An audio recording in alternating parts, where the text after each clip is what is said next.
केंद्र सरकार द्वारा पेश किया गया ये अंतरिम बजट दरअसल बीजेपी सरकार का, मोदी सरकार का विदाई बजट है।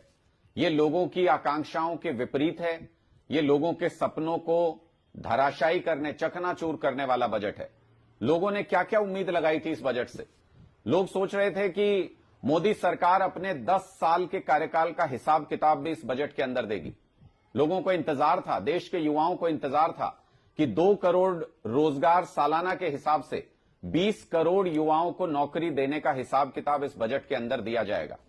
लोगों को इंतजार था कि 15 लाख करोड़ रुपए अपने बिजनेसमैन दोस्तों का माफ करने वाली सरकार क्या किसानों के लोन भी, किसानों का कर्ज भी माफ कर पाएगी इस बजट के अंदर। करदाता को इंतजार था कि उनको कुछ राहत मिलेगी इस बजट के अंदर, लेकिन उनको भी कोई रियायत इसके अंदर नहीं मिली।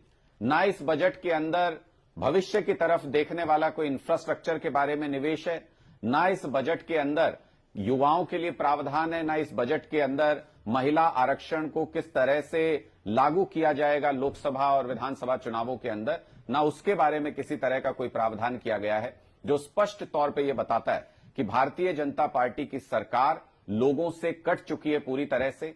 अब इनको खुद भी अपनी वापसी पर कोई यकीन नहीं है, इसलिए इन्होंने एक नीरस बजट पेश किया है जिसमें देश के गरीबों के लिए, देश के पिछड़ों के लिए, देश के किसानों के लिए, महिलाओं के लिए, करदाता के लिए, युवाओं के लिए किसी तरीके के कोई प्रावधान नजर नहीं आते।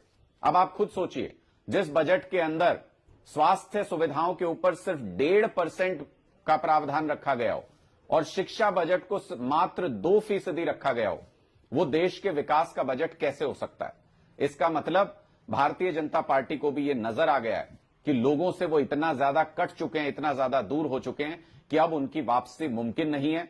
इसलिए उन्होंने एक नीरस, अपने बिजनेसमैन दोस्तों को मदद करने वाला बजट पेश किया है और इस तरह का बजट पेश किया है जिसमें वो करोड़ों रुपए चुनाव में किस तरीके से इन्वेस्ट कर सकते हैं अपने बिजनेसमैन दोस्तों के थ्रू, उसके प्रावधान इस बजट में ज्यादा देखने को मिलते हैं बनिस्बत इसके कि लोगों को कुछ सुविधाएं मिल पाती, लोगों के कुछ सपने साकार हो पाते, युवाओं को रोजगार मिल पाता, या महिलाओं के लिए ही कोई विशेष प्रावधान इस बजट के अंदर किया गया होता। ऐसा कुछ भी इस बजट में नहीं है। खासतौर पर अगर देखें तो आम आदमी पार्टी शासित दिल्ली को जैसे पहले इन्होंने इग्नोर किया था, उसी तरीके से इस बार भी इग्नोर किया है। सेंट्रल शेयर में से दिल्ली के लिए कुछ भी पैसा, बिल्कुल थोड़ा सा पैसा रखा गया है, कुछ भी पैसा उसके लिए नहीं दिया गया है। इसी तरीके से जहां जहां पर विपक्ष की सरकारें हैं, उन प्रदेशों की अनदेखी भी इस पूरे बजट के अंदर मोदी सरकार ने की है, जो स्पष्ट तौर पर यह बताता है कि मोदी जी का लोकतंत्र में कोई खास यकीन नहीं है।